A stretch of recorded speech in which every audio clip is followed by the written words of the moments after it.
एक बार मैं पापा के साथ पार्टी में गया था। वहाँ पर पापा के सभी फ्रेंड आए हुए थे। वहाँ पहुँचने से पहले मैं पापा से बातें करता था, बिल्कुल अच्छे से था।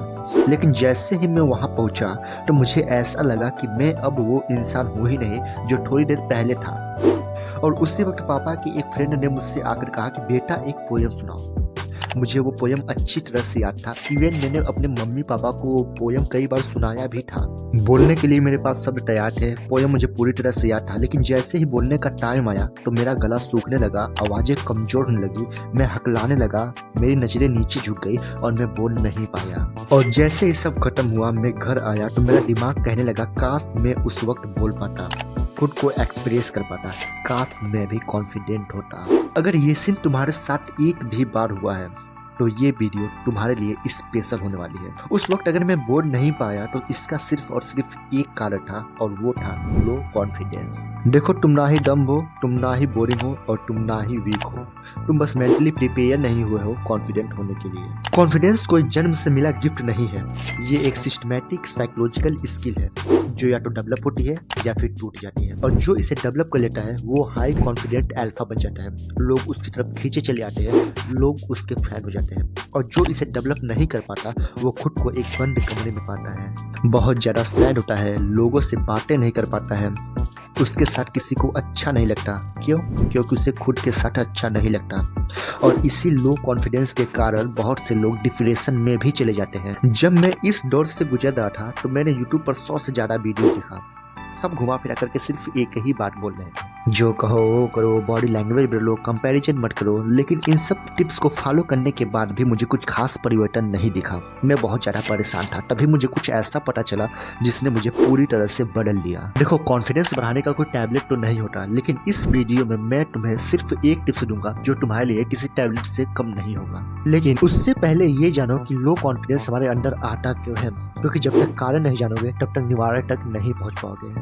जो मैंने फाइंड किया है, लो कॉन्फिडेंस के 6 मेजर कारण होते हैं, और इनमें से कितने कारण को तुम अपने साथ रिलेट कर पा रहे हो कमेंट में बताना। नंबर 1, बचपन का कंपैरिजन। बचपन में मम्मी पापा अक्सर कहते रहते थे कि देखो वो लड़का कितना अच्छा है, हर किसी से प्यार से बातें करता है, हर किसी की बातें सुनता है। और यही से तुम खुद को कम समझने लगे। तुम्हारा माइंड मान लिया कि तुम अच्छे नहीं हो और खुद को उसी हिसाब से ट्यून कर लिया। लोगों के सामने बोलता नहीं है क्योंकि माइंड को लगता है कि बोलना गलत है, चुप रहो, सुरक्षित रहोगे। नंबर 2, गलती करने का डर।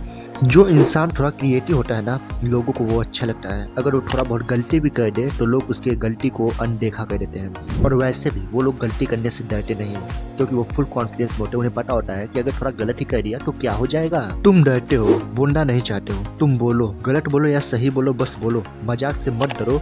डर ने तुम्हें चुप करा रखा है।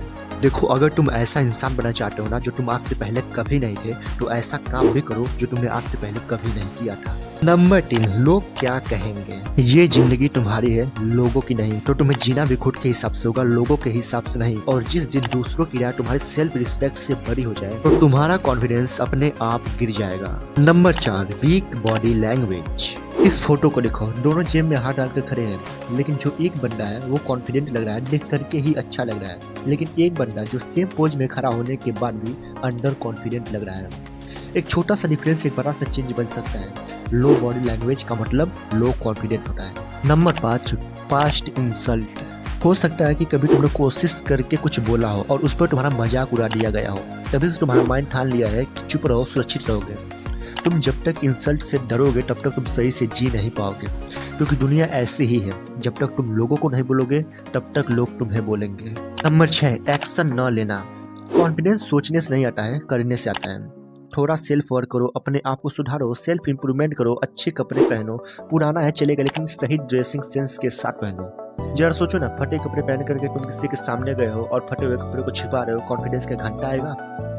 थोड़ी देर पहले मैंने कहा था ना, अगर तुम वो इंसान बनना चाहते हो जो तुम आज से पहले कभी नहीं बने, तो वो काम करो जो तुमने आज से पहले कभी नहीं किया। और अब जान लो वो इकलौती मेरी पर्सनल टिप्स जो पूरी तरह से मुझे बदल कर रख दिया। सिंपल सा टिप्स है, कैमरे में देख करके बातें करो। तुम्हें ये सुन करके थोड़ा बेकार लगा होगा कि इससे क्या ही हो जाएगा, लेकिन मैं तुम्हें बता दूं कि ये बहुत असरदार तरीका है। कभी देखा है किसी सेलिब्रिटी या यूट्यूबर को लो कॉन्फिडेंस में? नहीं, उसने अपने अंदर के डर को कैमरे से मार दिया। और तुम्हें अगर ये आसान और मामूली सा लगता है तो एक बार करके देखना। जब तुम फर्स्ट टाइम कैमरे में देख करके बातें करोगे तो तुम बोल नहीं पाओगे, तुम्हारे दिमाग में वर्ड होंगे लेकिन जुआ तक नहीं आ पाएंगे। अब सवाल ये है कि करना कैसे है। तो तुम्हें सबसे पहले अपने मोबाइल का फ्रंट कैमरा ऑन करना है, रिकॉर्डिंग शुरू करनी है और अपने मोबाइल को थोड़ी दूरी पर रख देना है। कमरे में उस वक्त तुम अकेले रहोगे और कैमरे में देख करके बातें करोगे। अब अपने बारे में सब कुछ बताओगे कि तुमने आज क्या किया, कहाँ गए थे, इस महीने तुम्हारी लाइफ में सबसे ज़्यादा इंटरेस्टिंग क्या हुआ। इन सभी बातों को तुम्हें कैमरे में बोलना है। 1 महीने डेली करो, तुम्हें इम्प्रूवमेंट अपने आप दिखने लगेगी। देखो, इंसान इंसान से बातें करता है, उसके सामने उसे डर लगता है कि कहीं मेरी इंसल्ट ना हो जाए, लेकिन जब तुम किसी वस्तु से बात कर रहे होगे तो तुम्हें इंसल्ट का भी डर नहीं होगा।